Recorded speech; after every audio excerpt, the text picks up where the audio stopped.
नमस्कार मित्रांनो, मी निसर्गोपचार तज्ञ स्वागत तोडकर आपलं मराठी वैद्य चॅनल मध्ये स्वागत करतो। खूप साऱ्या गोष्टी आहेत। आता ज्यांना गॅसेसचा त्रास आहे, काही काही लोक बघा हे सकाळी जेवतोय संध्याकाळी जेवतोय ना, ही लई डेंजर माणसं, कधी गॅस सोडतील काय सांगू शकत नाही।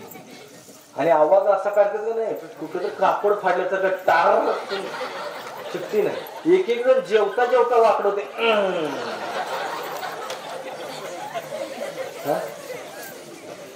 एक एक घरात असं भिंत कोसळल्यासारखा आवाज येतो, धाड धाड धाड धाड धाड। बायको परेशान, याला इकडं भाकरी घालावी का तिकडं आमटी चालावी, याला काय कळायचं, अवघड आहे असलं कार्यक्रम। हे आहेत ना, ह्याला सांगतो वेलदोडा घ्यायचा सकाळपासून संध्याकाळपर्यंत, एक वेलदोडा घ्यायचा, त्याच्या काळे दाणे असतात ना, ते एक एक एक एक करून दिवसभरात संपवायचा एक वेलदोडा, बस गॅसेसचा प्रॉब्लेम लगेच गायब, बंदच होऊन जातो। करून तर बघा, ह्यावर लय पूर्वीच्या लोकांनी हे खूप छान केलंय। आता तुम्ही जो चहा पिताना दूध घालून की आजपासून बंद करायचं, खरं तर दूध चहाच पिऊ नये, पण लय जर वाटत असेल तर बिन दुधाचा प्या, त्याचा तुम्हाला फायदा होईल पचनक्रियेसाठी, नाहीतर काही खऱ्याच नाही। असं किचन मध्ये खूप काही गोष्टी आहेत। पूर्वी गवती चहा करायची, उष्णता गायब व्हायची त्याच्यातून। खरं तर गवती चहा हा उष्ण थोडं वाटायचं, पण त्यातनं कप गायब व्हायचा, आणि कप गायब झाला ना की ऑक्सिजनची मात्रा व्यवस्थित राहायची आणि शरीर थंड राहायचं, भले पोटात गरम असू दे पण बाकी शरीर थंड राहायचं। तर ह्या गोष्टी असायच्या, अशा खूप साऱ्या गोष्टी आहेत। हळद बघा, आपल्याला बऱ्याच आजारांपासून जर लांब राहायचं असेल तर हळदीची नैसर्गिक हळद घ्यायची, तिची गोळी करायची। आता गोळी करायची ते पण मला एकदा विचारलं होतं कशी करायची। चिमटभर हळद घ्यायची, ठेवायची आणि त्याच्यात थेंबभर पाणी सोडायचं, असं केलं की हरभऱ्याच्या डाळी एवढी गोळी करायची आणि ती सकाळी सकाळी पाण्याबरोबर गिळायची, कोमट पाण्याबरोबर गिळा, प्लेन वॉटर बरोबर गिळा, कुठल्याही पाण्याबरोबर म्हणजे चांगल्या स्वच्छ पाण्याबरोबर ती घ्यायची। पोटात गेली ना, स्प्रेड झालं ना की तुम्हाला स्किन प्रॉब्लेम काय असेल ना, त्वचा विकार असेल, कुठे खाज असेल, कुठे काळे डाग असतील, पुरळ उठत असतील, पिंपल उठत असतील, सगळे गायब होऊन जातात। करून तर बघा, ह्या सगळ्या गोष्टी साध्या साध्या गोष्टी आहेत। असं सांगत बसलो ना, घरगुती उपाय मी रात्रभर सांगू शकते, रात्रभर प्रत्येक गोष्टीला। जर समजा तुम्हाला कुठं त्वचेवरती, आता चेहऱ्यावरती प्रत्येकाला सुंदर दिसावं वाटतंय, चेहऱ्यावरती पिंपल्स वगैरे येत असतील, काय होत असेल, तर उंबराचं फळ घ्यायचं। हे वयात येणाऱ्या मुलांना मुलींना हे पिंपल्स येतात बरं का, उष्णतेनं होतं हे, तर त्यावेळेस काय करायचं आहे, ते मस्तपैकी स्मॅश करायचं उंबराचं फळ, त्याच्यात लिंबू पिळायचा, परत स्मॅश करायचं, चेहऱ्याला लावायचे, 15-20 मिनिटं थांबायचं आणि धुवून टाकायचं। एक दिवस आड करायचं, 15 दिवसात सगळं गायब आणि कायमस्वरूपी। करून तर बघा। त्याच्यानंतर तुम्हाला सांगतो, ज्यांना असं वाटतंय ना की आपली त्वचा वांग आलाय, जळले, काय झालंय, बटाट्याची साल घ्यायची आणि चेहऱ्याला लावायची, 10 मिनिटं थांबायचं आणि 10 मिनिटानं धुवून टाकायचं। बघा, थोडं थोडं थोडं पहिल्या ऍप्लिकेशन मध्ये तुम्हाला चांगला फरक जाणवेल, पण हे जर तुम्ही करत गेलात तर हळूहळू तुमचा वांग सुद्धा गायब होऊन जाईल। करून बघा, सगळ्या गोष्टी साध्या साध्या गोष्टी असतात, पण सगळ्यात महत्वाचं काय माहिती का, अशक्य काहीही नाहीये, पण आपण करत नाही। करता का तुम्ही? हे मी एवढं सांगितलं, हाय का लक्षात? नाही लक्षात। मी विचारतो, सांगा बरं पहिल्यापासून, लक्षात ठेवा। तुम्हाला जर काय पाहिजे असेल, बाकीचं काय लक्षात ठेवायची गरज नाही, फक्त फोन नंबर लक्षात ठेवणे, फोन करणे। तोडकर संजीवनी सदैव तुमच्या सोबत असेल, हे लक्षात ठेवूनच तुम्ही फोन नंबर घ्या, विनंती करतो खरं सांगायचा। कारण मी खूप सांगतोय, मला माहिती आहे मी करू शकतोय, पण तुम्ही करू शकता का? नाहीतर युट्यूब वरती बघायचं, रात्री अपरात्री काय वाटलं युट्यूब वरती बघा। अचानक समजा पोटात दुखायले, मुतखड्याचा त्रास झालाय, काय करणार आहे तुम्ही? जिऱ्याने ओव्याचा काढा करून प्यायचं, प्रमाण वगैरे सगळं सांगितलं त्याच्यात, 10 मिनिटात पोटात दुखायचं थांबते। मुतखड्याचा त्रास आहे, दगडीपाल्याचा रस घ्यायचा, सकाळी 2 चमचे, संध्याकाळी 2 चमचे, लगेच गायब होऊन जातोय। पण केलं पाहिजे, आपण केलं पाहिजे। कसं असतं माहिती का, आपण करत नाही, आम्हाला सगळं ऐकतं पाहिजे, ऐकतं पाहिजे। गोळ्या दिल्या ना, बघा का खाल तुम्ही, कुठलीही गोळी, मी म्हटलं ना ही गोळी ह्याच्यावरती खावा तुम्ही, तरुण दिसण्यासाठी तर लय गोळ्या खातात माणसं, केस चांगले राखण्यासाठी करोडोची उलाढाल करतात माणसं, करोडोची। पण तुम्हाला विनंती करतो, नैसर्गिक जगा, नैसर्गिक राहा, हसत खेळत राहा। हसल्यानंतर ना, जो हसतमुखी तो सदा सुखी, पण आम्हाला हसं माहितीच नाही। काय काय लोक असे असतात बघा, बस स्टॉपला थांबले असतील, त्याचा आपला काही संबंध नसते, तर त्याचं तोंड बघितल्यावर रागच येते। एक एक असं असतं की सकाळ सकाळी आडवं गेले की अरे आता हे आडवं गेले, काय काम होते, ही वेळ आपल्यावर येऊ नये, हे लक्षात ठेवायचं। म्हणून हसत राहायचं, आयुष्य सुंदर जगायचं, मस्त जगायचं, छान जगायचं। आणि तुम्हाला विनंती करतो, काय काय गोष्टी तुम्ही पाळत नाही ते पाळा। सगळ्यात महत्वाचं म्हणजे महिन्यातून एकदा तरी ह्या बॉडीला मसाज करायला लागतोय, कारण आता पहिल्यासारखं कष्ट राहिलेलं नाही। इथून 2 किलोमीटर जायचं झालं तरी माणसं गाडी काढतात, बरोबर आहे का नाही? आमच्या लहानपणी तसं नव्हतं.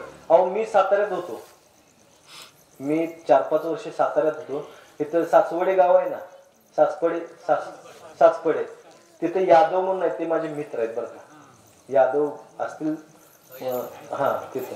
तर आता ते शिक्षक आहेत, ते माझे मित्र होते. आम्ही साताऱ्यात असायचो. रविवारच्या सुट्टीला आम्ही काय करायचं, साताऱ्यातनं वडापनं नागठाण्यात यायचं. त्यावेळेस वडाप चालायचं बघा, किरकोळ असायचं. वडापनं नागठाण्यात यायचं आणि नागठाण्यातनं चालत आम्ही यायचं इकडं. कधी कधी साताऱ्यातनं चालत यायचं. बोगद्यातनं सुटला ना हळूहळू डायरेक्ट शेंद्र्यात, आणि शेंद्र्यातनं घसरतीनं गेलो म्हणत तोपर्यंत नागठाण्यात येते म्हणायचं. आणि नागठाण्यातनं काय यायची सवयच होती. यायचं जेवायचं नाही, 4 वाजता सुटला की आम्ही परत 7 वाजेपर्यंत साताऱ्यात. ते रोजचं आमचं दर रविवारचं असायचं. आम्हाला काय वाटायचं नाही या गोष्टीचं. आता आहेत का तसं सांगा? आता जातंय का कोण? आता गाडी काढून सुद्धा कोण जाणार नाही म्हणा. एवढ्या लांब कुठं जातंय गाडीवरून, रस्ता खराब आहे, हे ते आहे, हे निमित्त काढणं बंद करायचं.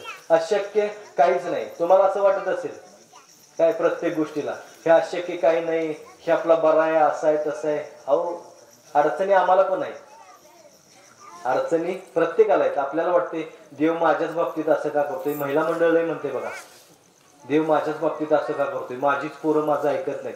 कार्यकर्ते तरी आमचे काय बघायलाच नको, सगळे ऍडजस्ट करायला लागते हो. काय हे नाही हो, ते नाही हो, लय काय काय काय असते. अडचणी भाऊ आम्हाला पण आहेत. अडचणी हत्तीचा खाना हत्तीला असतोय ना, तसं हत्तीच्या अडचणी हत्तीला माहिती असतात, तुम्हाला माहिती नाही. तुम्हाला वाटत असेल याच्याकडे सगळं आहे.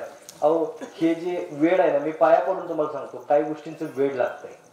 हे इथंपर्यंत यायला सुद्धा वेळ असल्याशिवाय माणूस येणार नाही, लक्षात ठेवा. काय मिळवणार आहे इथे येऊन सांगा बरं? काय पैसे मागतोय का प्रत्येकाकडून?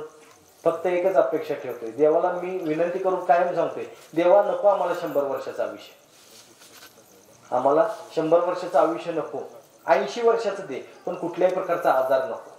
बरोबर आहे का नाही? 20 वर्ष नसलं तरी चालतील, 80 वर्ष जगू, पण बिना औषधाचं आणि बिना आजाराचं जगू. बरोबर आहे ना? तर अशा पद्धतीनं आज हिंमत वाढवायची प्रत्येकानं. माझ्याकडून काय घ्या अगर नाही घ्या, हिंमत घ्या आणि या फोन नंबरवरती फोन करा. घरगुती उपाय जास्त करा. उगाच मिळवायचा पैशाने कुठेही खर्च करायचा काय उपयोग आहे? आपले पण घालवायचे, मुलं मिळेल त्याला पण घालवायचं. कधी कधी घर विकून माणसं खर्च करतात हो. घरदार विकतात, शेतीवाडीवरती पैसे काढतात आणि पेशंटला घालतात.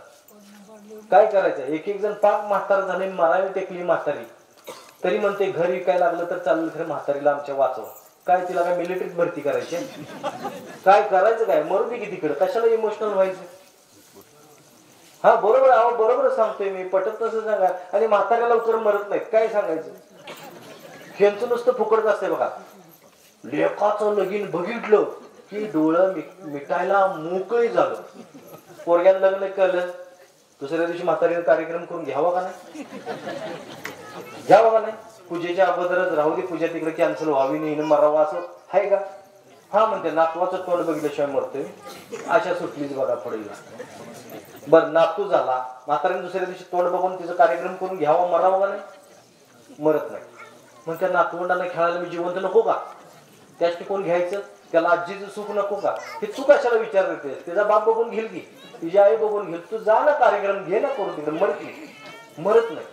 बरं जाऊ दे, चला नातवंडांना खेळायला असू दे. आजी 10वीला गेला नातू, आता मोठा झाला, 10वीचा निकाल ऐकून म्हातारीने कार्यक्रम करून घ्यावा का नाही? हा म्हणते आता एवढा मोठा झाला, त्याचं लगीन बघितल्याशिवाय मरतोय का? मग तू मरणार का ते तरी सांग. आणि चुकून माकून त्यातनं जर नंबर लागला, नातवाला बोलवते आणि काय म्हणत्या, तुझ्या पोटाला मीच येणार आहे, म्हणजे आमचा पाठलाग तू सोडूच नको, तू जाणार का ते सांग. हे असलं सगळं कार्यक्रम असतात. म्हणून तुम्ही काय टेन्शन घेऊ नका की उगाच आपलं पैसे घालायचे. बरं घालून तुम्ही 200 वर्ष जगलाय का? महागातले औषध खाऊन कोण जगलाय का? पिझ्झा बर्गर खाऊन कोण पैलवान झालाय का? हा अहो आमच्या आईच्या हातच्या शिळ्या भाकरीला जी चव आहे ते 10 पिझ्झा बर्गरला नाही, लक्षात घ्या. त्याला जी ताकद आहे ते 100 पिझ्झा बर्गर गेले उडत त्याच्यावर. बरोबर आहे का? पण आम्हाला तेच आवडत नाही, आम्ही ते खात नाही. खायला पाहिजे, हसत खेळत राहायला पाहिजे, आनंदात राहायला पाहिजे.